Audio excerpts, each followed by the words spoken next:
Hello students, welcome to the first session or the first meeting. So in these first sessions, we are going to learn about how to share our personal information.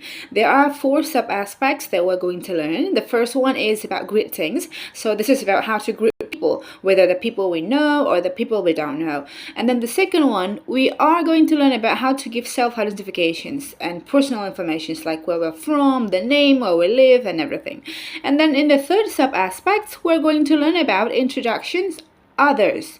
So it is like there are more than 2 people in one conversation, so we have to introduce one person to the other person or other persons in the conversation. So it is more like a bigger conversation setting. And the last one is we're going to learn about states of being or states of feeling. So this is how you express your feelings to the persons you're talking to. Well, enjoy the sessions and good luck.